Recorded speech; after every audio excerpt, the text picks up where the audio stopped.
While hundreds of thousands of people were in D.C. marching for life, Vice President Kamala Harris was at a nightclub in Tallahassee, Florida, giving an obscenely pro-abortion speech. So we will continue to stand together in the fight to protect the freedom and liberty of all people, of all women everywhere. And here now, on this 50th anniversary, let us resolve to make history and secure this right. When quoting the Declaration of Independence in her speech, she omitted the key words, the right to life. She also repeatedly referred to the killing of unborn babies as, quote, care that women need. Some groups, including Susan B. Anthony Pro-Life America, said her remarks were out of touch. President Joe Biden also issued an extreme proclamation on abortion on the day of the March for Life. Katie Glenn of SBA Pro-Life America joins me now to talk more about the White House's grievous abortion agenda. Katie, thanks for joining me. Let's start by unpacking this abortion proclamation by President Biden. In it, he referred to Roe v. Wade as a, quote, balanced decision. Your reaction? Well, there is absolutely nothing balanced about Roe versus Wade. In 1973, it overrode the laws of 49 states. So that's not balanced at all. That was the justices trying to force abortion on demand across the entire country, which they did successfully for almost 50 years. It's clear that this is the agenda of the Biden administration. Vice President Harris was pushing that here in Florida, even though our voters showed November that's not what they want. So it's disappointing to see this message, but it's really more of the same from the most extreme pro-abortion administration that we've had. Sure, and speaking of extreme, the president has aggressively been pushing to reinstate Roe versus Wade. I have to ask you, is this a possibility, given how determined he is in his agenda, that he could somehow reinstate Roe? Well, the Supreme Court has said this is an issue for the elected branches.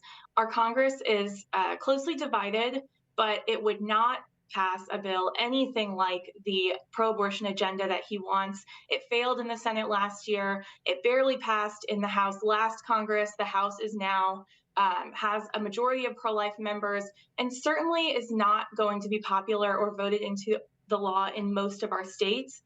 Most states are going in the opposite direction, and even those states that call themselves very, very pro-abortion, most of them don't go as far as Roe versus Wade did. So 7 in 10 Americans approve of a law that would protect babies at 15 weeks or sooner. Joe Biden wants abortion on demand throughout pregnancy. Thanks for clarifying that. And let's focus now on Vice President Harris's speech. What struck you the most about the message that she conveyed? Well, I think we all noticed the absence of the right to life in the quote from the Declaration of Independence. Clearly, she doesn't think that there is any right to life for any of us, and certainly not for the unborn. She describes Florida's law as a ban, the same way they've described Senator Graham's 15-week bill in Congress. Floridians know better. We got ads about this all fall saying Florida banned abortion, Florida banned abortion. That's not what our law did. Our lawmakers were overwhelmingly and resoundingly reelected. So there's a mandate for our lawmakers here in Florida to protect life, and VP Harris needs to take her message somewhere else. The vice president talked a lot about freedom, liberty, happiness, and care. Katie, let's be real about this. Does abortion accomplish any of those things for anyone? It absolutely doesn't. And what we've seen from this administration, especially in the last few weeks, is the complete removal of medicine from the abortion process. They want to send drugs through the mail. They don't care who they get to. They don't care if they're even sending them to a man who's going to slip them into somebody's drink. They want to push the sale of as many abortion pills as possible. So for them to talk about things like healthcare is completely the opposite of the policies that they're pushing. We have about a minute left, Katie. Talk to me about what's going on with SBA's state program right now. I know it's growing. We are busier than ever. We have taken the fight from Congress and the Supreme Court to all 50 states while staying in Congress. And, we see the opportunities as great. There are a lot of states that want to pass laws that are providing better opportunities and more services for moms and families.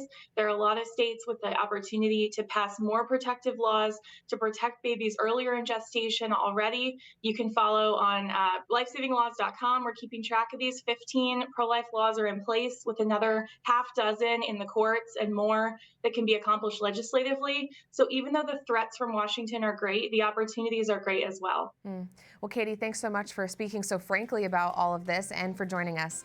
A pleasure to have you as always. Katie Glenn from Thank SBA you. Pro-Life America.